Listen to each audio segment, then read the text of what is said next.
다음 이슈입니다. 사실 선거 못지않게 굉장히 중요한 이슈가 돼버렸습니다. 함께 보시죠. 4.7 이후가 더 중요한 사람들, 이제 본격적인 대선 이야기가 나오고 있습니다. 대권주자 지지율 공개합니다. 윤석열 전 검찰총장이 지금 서울 시민들을 상대로 실시한 여론조사 결과에서 40%를 넘겼습니다. 40.4. 이재명 지사 21.1, 이낙연 전 대표 14.3 결과가 나왔고요. 자, 서울로 특정하지 않고 전국을 상대로 여론조사. 윤석열 31.2, 이재명 25.7, 이낙연 9.3. 자, 이분들에게 있어서는 4.7 재보궐선거, 내일 선거 이후가 더 중요해질 것 같습니다. 이 중에서도 윤석열 전 총장의 이른바 정치행보에 대해서 우려의 글을 썼던 이 검사의 글에 내부 검사망에서 이 갑론을박 비판 댓글과 격려 댓글들이 달리면서 논박이 이루어지고 있다고 합니다. 박철환 대구지검 안동지청장이 지난달 31일에 윤 전 총장이 검찰의 정치적 중립과 독립성에 대한 모순을 보인다라며 비판을 했습니다. 자, 여기에 수십 개의 반박 댓글이 달리며 검찰 내부망에서 논쟁이 벌어지고 있다고 합니다. 장진영 천안지청 검사, 윤 전 총장은 정치적 중립을 실현하다 내쫓기듯 나갔다. 누구보다 검찰의 정치적 중립 필요성과 실현 방안을 잘 알 것이다. 더 이상 현직 아닌 분을 검찰 내에 소환하지 말라. 라며 윤 총장에 대한 비판 댓글에 비판을 하는 댓글이 달립니다. 우만수 수원지검 여주지청 검사, 전직 검사였다는 사실이 헌법상 보장된 그분의 권리자 선택인 향후 행보에 장애될 수 없다. 최재훈 춘천지검 원주지청, 부적절하다. 선거 앞두고 정치가 화두인 시점에 이런 글을 게시한 취지가 뭐냐라며 논박이 벌어지고 있습니다. 신현섭 서울남부지검, 자연인 윤석열이 정치를 하든 뭘 하든 검사 게시판에서 왈가왈부한 문제가 아니다. 양쪽 모두 다 자제하라. 이런 글도 달리고 있는 상황입니다. 박성배 변호사님, 지금 검찰 내부망에서도 윤 전 총장의 행보가 상당히 지금 논쟁이군요.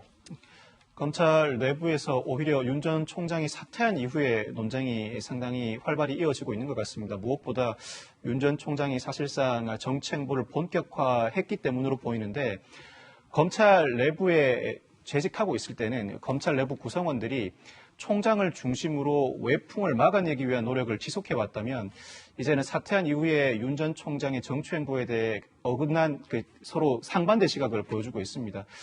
같은 의견을 냈던 사람들도 윤 전 총장이 사퇴하자마자 곧바로 정치 행보를 시작하는 것 자체가 검찰의 정치적 중립성에 위배되는 행위이다. 국민들이 이러한 행동을 기대한 것은 아니다라는 의견을 내고 있는 반면에, 아무도 도와주지 않는데 홀로 검찰의 독립성을 지키기 위해 싸워왔던 사람이 외부에 나간다면 다른 선택의 여지는 없을 수밖에 없는 것 아니냐는 의견도 상존하고 있습니다.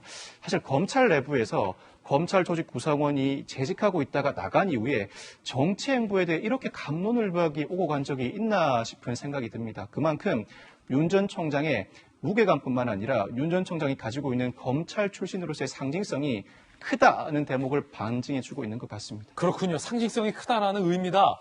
자, 이재명 기자, 앞서 여론조사 결과 봤는데 서울 시민들을 대상으로 한 여론조사 결과에서 40%를 넘겼습니다. 이게 어떤 의미가 있습니까? 그건 아무래도 서울 시민만 표본을 했기 때문에 지금 서울 시민들이 갖고 있는 어떤 부동산 정책에 대한 반감, 그리고 현 정부에 대한 어떤 평가 심리, 이런 것들이 고스란히 윤석열 전 총장에게 반영돼 있겠죠. 그런 점에서 서울 시민으로 대상으로 했던 조사와 그리고 전국 단위 조사가 좀 다른 이유가 이제 거기에 있지 않나 싶고, 역시 이제 전국 단위 조사라는 건 지금 동아일보 조사가 전국 단위 조사인데 31.2% 대 25.7% 양강 구도를 형성하고 있다, 이렇게 볼 수 있겠죠. 그런 점에서 앞으로 대선 과정은 지금처럼 원사이드의 가능성은 거의 없다, 이렇게 보고, 이제 앞으로 1년 동안에 굉장히 양당이 치열한 경쟁을 할 것이다, 이렇게 보는 게 오히려 맞지 않을까 생각이 듭니다. 대선 때 되면은 더 이제 팽팽해질 거다. 그렇죠. 더 치열해질 것이다. 그럼요. 예. 그러면 궁금한 게 하나 있는데, 여야의 대표 주자가 최후에 누구로 부상됩니까? 그걸 지금 예측할 수 있다 그러면 어마어마한 예측력일 텐데요. 예. 앞으로 이제 상황을 봐야겠지만, 저는 결국은 이제 지금 이번 보궐선거 결과가 중요하죠. 아까 전에 앞서 이제 이낙연 전 대표, 그다음 김종인 비상대책위원장 얘기할 때도 나왔었지만, 결국은 이제 보궐선거 결과 이후에 여권 같은 경우는 어쨌든 이재명 경기도지사가 있고, 그다음에 이제 아무래도 이제 이재명 경기도지사에 대한 친문들이 반감이 있다 이런 평가가 많기 때문에 과연 친문들이 과연 뭐 이낙연 전 대표 내지는 뭐 지금 조만간 뭐 교체 서울 벌써 나오고 있는 뭐 정세균 총리 얘기도 나오고 있지만 여러 명의 이제 대안 후보들이 있기 때문에 그 중에서 어떤 선택을 하느냐가 이제 중요할 테고 저는 이제 야권 같은 경우는 앞으로 안철수 국민의당과의 또 통합 문제가 있고 국민의힘 같은 경우 또 윤석열 전 총장이 어떻게 합류할까의 문제가 있고 그래서 굉장히 어떻게 보면 더 역동적인 이제 판을 전개될 텐데 더 중요한 건 뭐냐면 그렇게 역동적인 판이 있다면 그것을 누군가가 구심점을 가지고 정리할 수 있어야 되는데 과연 국민의 내부에 정리할 힘이 있느냐 이런 근본적인 물음이 있는 거죠. 그런 점에서 이제 그래서 이제 어떻게 보면 김종인 비상대책위원장의 역할이 더 중요하게 부각될 수 있는 건데 과연 그런 다양한 역동적인 판이 진행될 때 야당은 그것을 정리해낼 수 있는 힘이 있느냐 이게 굉장히 중요할 테고 여권 입장에서는 과연 여권의 주류라고 해서는 친문들이 어떤 선택을 할 것이냐 이것이 굉장히 중요하게 작용할 텐데 친문의 선택. 그렇죠. 그것이 이제 어떻게 진행될지는 앞으로 이제 지켜봐야겠죠. 자, 여야를 대표해서 나오신 두 분께 오늘 굉장히 치열한 토론 보여주고 계신데 각기 다른 질문 드리겠습니다. 자당과 관련된. 자, 먼저 김병민 비대위원님. 네. 내일 김종인 위원장님이 만약에 좀 전망대로 기자회견하고 비대위원장이 사퇴하면 예. 비대위원이 김병민 비대위원도 자연스럽게 사퇴가 될 텐데 그러면 윤석열 예. 총장 영입하러 갑니까? 일단은 내일이 아니라 내일 모레고요. 내일 모레. 맞아요. 내일 선거의 결과가 어떻게 하루를 제가 되는지를 단축시켰네. 조금 더 지켜봐야 되고 선거에서 만약 국민의힘의 후보로 서울, 부산 모두 승리를 이뤄내게 된다면 그 다음날 목요일 아침에 있는 조간의 뉴스가 어떻게 장식될지는 아마 국민 여러분께서 지켜보실 겁니다. 네.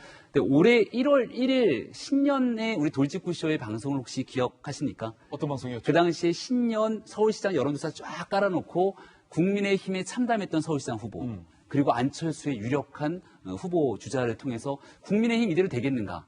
서울시장 선거에서 과연 이길 수 있겠는가? 이런 얘기들이 굉장히 파다하게 1월, 2월 지난 기간을 달궜습니다. 그때마다 김종인 위원장이 했던 얘기는 국민의힘의 후보로 반드시 이겨낼 수 있다라고 끊임없이 얘기를 해왔고 지난 안철수 대표와의 단일화를 너끈하게 가져오면서 통합된 선거의 승리를 가져올 수 있었죠. 그러니까 우리가 작년도 4월달 총선 참패 이후 그 당시 미래통합당이 완전한 국민들의 신뢰를 잃어버리고 난 다음 이 정도의 성과로 1년 만에 다시 재기의 발판을 다질 거라고 아마 생각했던 분들은 많지 않으셨을 겁니다. 김종인 위원장이 앞서 얘기했던 것처럼 내 역할은 90% 끝났다라는 것은 내년도에 있게 되는 대통령 선거를 치를 수 있는 온연한 정당의 모습을 반석에 올려놨다 이렇게 평가가 가능할 거라 보고요. 예. 일단 김종인 위원장은 내 역할을 다했다고 물러나겠지만 이 어렵고 복잡한 난국 속에서 내년도에 있는 대통령 선거를 치러내기 위해 김종인의 역할이 필요하다 이런 앵콜 목소리들이 아마 당 안팎으로 꽤나 들려나오지 않을까라는 생각이 드는데요. 일단은 제일 중요한 건 내일 선거가 아직 있기 때문에 그때까지 선거에 집중하는 것이 맞는 것 같습니다. 아직 선거 안 끝났다. 네. 한 가지만 짧게. 위원장이 사퇴하면 그 김병민 비대위원은 어떻게 되는 거예요? 일단 위원장이 사퇴하게 되면 권한대행 체제로 움직이고 중심으로 정리가 되게 되는데 당원 당규를 살펴봐야겠습니다만은 아마 전당대회를 치르기 전까지의 임시 지도부 형태가 치러지게 돼서 같이 역할을 남아서 하게 될 공산들이 큽니다. 그렇군요. 자, 그럼 이번엔 박수현 전 대표님께 다른 질문 드릴게요. 뭐 야권에서 이렇게 한다니까 그러면 윤석열에 대항하는 아까 이재명 기자가 친문의 선택이 중요하다고 했잖아요. 지지율 3인방이 그중에서 윤석열 제외하면 이재명, 이낙연인데 친문의 선택은 누굽니까? 그런데 이제 언론에서는 이제 프레임을 뭐 재미가 있는 거죠. 친문이라고 하는 것을 기정사실화 해놓고 친문의 선택 이렇게 이제 유도 질문을 하시는데 친문은 가정이다, 사실이 아니다. 친문은 존재하지 않습니까? 그렇습니다. 그런 것이고요. 그래서 제가 친문입니까, 아닙니까? 저 모르겠어요. 그렇죠. 그러니까. 헷갈리는데. 그렇기 때문에 아마 이제 언론에서는 그렇게 이제 친문의 움직임 가지고 여권의 어떤 분화가 예. 어떻게 될 거냐 이렇게 이제 관심을 많이 갖고 재미있게 기사를 쓰시는데 사실 모두가 다 친문입니다. 그렇기 때문에 친문의 선택에 따라서 여권의 그 대선 후보 경쟁이 달라질 거다라고 하는 것은 좀 가정에 근거한 것이고요. 사실은 그냥 국민이 보시기에 가장 중요한 미래 지도자가 누구냐가 기준이 되는 것이지 친문이 기준이 되는 것이 아니다. 이런 말씀을 드리고요. 아마 이낙연 대표는 선거의 승패와 관계없이 이제 총리로서 당대표로서 선거 상임위원장으로서 할 수 있는 모든 거를 다 했습니다. 그 결과의 평가가 지금 현재거든요. 그렇기 때문에 개인 이낙연으로 보면 저는 이제 선거가 끝나면 이제 짧게는 이 선거에 대한 책임과 여러 가지를 평가를 하루 이틀 정도 이제 하게 될 거고, 그 다음에 개인 이낙연의 선택은 어떤 것이냐. 제가 볼 때는 아마 우리가 러시아 혁명 때 민중 속으로 들어갔던 청년 장교들의 그 운동이 있어요. 그것이 브나로드 운동이라고 하는 것인데 국민의 목소리를 듣겠다는 것이죠. 이낙연 대표는 이렇게 말할 겁니다. 아마 선거 승패에 관계없이요. 선거 기간 중에 오직 선거에 이기기 위해서 우리 당의 주장만, 목소리만 일방적으로 국민 여러분께 드렸지 솔직히 국민 여러분의 목소리를 다 듣지 못했습니다. 이제부터 제가 정확하게 더 듣겠습니다. 예. 국민 옆으로 가겠습니다. 이렇게 해서 국민 속으로 들어가는 그러한 하방의 어떤 전략을 택할 것이다. 이렇게 알겠습니다. 보고, 남의 당이지만 잠깐 붙이면 우리 예를 들어서 야당이 만약에 서울시장 선거에 승리한다. 그러면 김종인 비대위원장은 다시 불려 나오실 겁니다.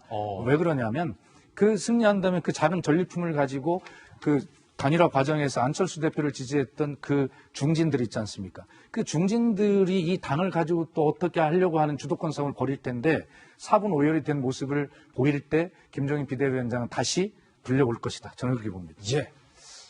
작은 전리품이라는 것은 박수현 대변인의 개인적 견해일 뿐이다라는 말씀을 드릴 수밖에 없을 것 같고요.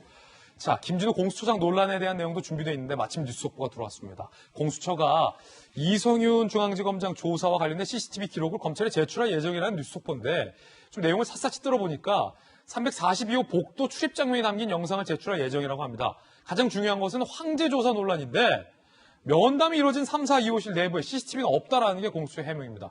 과연 이 CCTV가 과연 어떤 의미가 있을지는 좀 따져봐야 할 것 같습니다.